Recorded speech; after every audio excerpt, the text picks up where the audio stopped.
তাদেরকে অ্যারেস্ট করেছি বান্দরবন থেকে। আমাদের সিআইডির এলআইসি এবং সাইবার পুলিশ সেন্টারে যৌথভাবে এই অভিযানটা পরিচালনা করে। তো তাদের বিরুদ্ধে যে মূল এলিগেশন, যে অভিযোগ, সেটা হচ্ছে তারা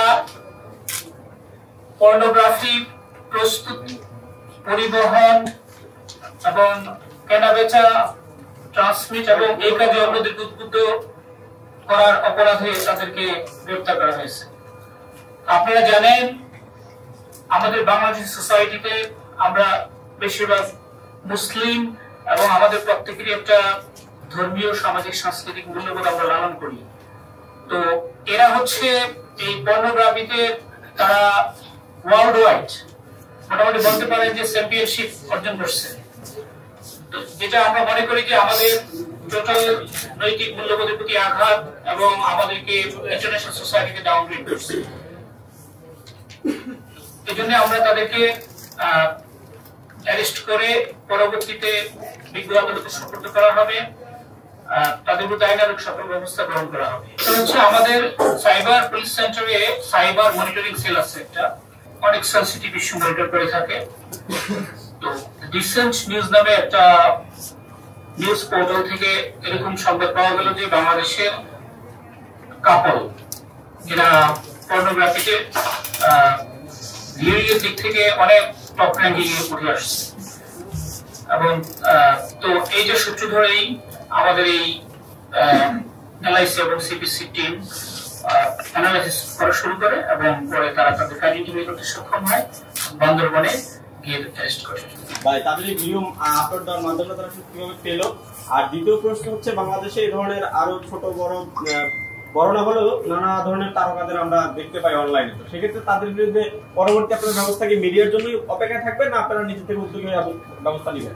সাইবার পুলিশ সেন্টারে সাইবার মনিটরিং সেল আছে, যারা এই ধরনের সাইবার ওয়ার্ল্ডকে ব্যবহার করে অনেক ধরনের অপরাধ করে এদেরকে আমরা আইডেন্টিফাই করার চেষ্টা করি। তো আমরা শুধু মিডিয়ার দিকেই তাকিয়ে থাকি না, আমাদের ইন এনি ওয়ে যদি ইনফরমেশন থাকে এবং সেটা যদি ফোরসিবল হয়, সেটা আমরা বলি ইন্টেলিজেন্স, তার বেসিসে আমরা অ্যান্টিসিপেট করি এবং যে সম্ভাব্য অপরাধকে যেমন আমরা ইন্টারভেনশনে সহযোগিতা করি, আবার অপরাধ হয়ে গেলে তাদেরকে অ্যারেস্ট করে আইনের আওতায় নিয়ে আসা হচ্ছে আসলে সিএডি আমাদের মূল। একটা পর্নোগ্রাফি নিয়ন্ত্রণ আইন 2012, এই আইনের সেকশন 8 এইটি মামলা করা হয়েছে এবং এই অপরাধটা হচ্ছে আমলযোগ্য এবং নন বেলেবল অপরাধ। তারা আরো অনেককেই উদ্বুদ্ধ করেছে এবং আরো অনেকেই এই জগতে প্রবেশ করেছে। তো যাদেরকে তাদের মাধ্যমে যারা উদ্বুদ্ধ হয়েছে তাদের তথ্য পেয়েছে কিনা তাদেরকে এবং যারা এই জগতে তারা মানে যারা যুক্ত হয়েছে তারা বাদেও যারা এই জগতে প্রবেশ করতে চায় তাদের ব্যাপারে সিআইডি পক্ষ থেকে করা কোনো বিষয় হচ্ছে কিনা? এই যে এই আজকের অ্যারেস্ট এবং আইনি প্রক্রিয়ার ভিতরে যে তারা ঢুকলো, এটাই হচ্ছে অন্যদের জন্য একটা message. It has some communicative message. আর যেটা আপনি বললেন যে অন্য যাদেরকে উদ্বুদ্ধ করা হয়েছে তাদের অনেক কিছুটা ইনফরমেশন আমাদের কাছে আছে, তদন্তের স্বার্থে এখন আমরা সেটা ডিসক্লোজ করছি না। তাদের সাথে আরো এনহ্যান্সড ইন্টারোগেশনের পরে ইন ডিটেইলস যখন আমরা জানবো, তার পরবর্তীতে তাদেরকে যারা যারা অপরাধের সাথে সম্পৃক্ত আছে বলে মনে হবে আমাদের কাছে, তাদের আইনের আওতায় নিয়ে আসা। 112টি যে ভিডিওটা রয়েছে এগুলো কি বাংলাদেশের যে এরিয়া সেই এরিয়া থেকে ডিলিট করা হবে কিনা? এগুলো আমাদের এরিয়া থেকে ডিলিট এবং এগুলোকে ডিফাঙ্ক্ট করার জন্য, মানে আমাদের এখান থেকে যাতে সহজে আমরা দেখতে না পাই এই ব্যবস্থার জন্য আমরা চিঠি লিখব সংশ্লিষ্ট অর্গানাইজেশন। তো বেশ কিছু মাধ্যম, যেসব মাধ্যমে তারা এই কন্টেন্টগুলো ছড়াতো, কোন কোন মাধ্যমে ছড়াতো?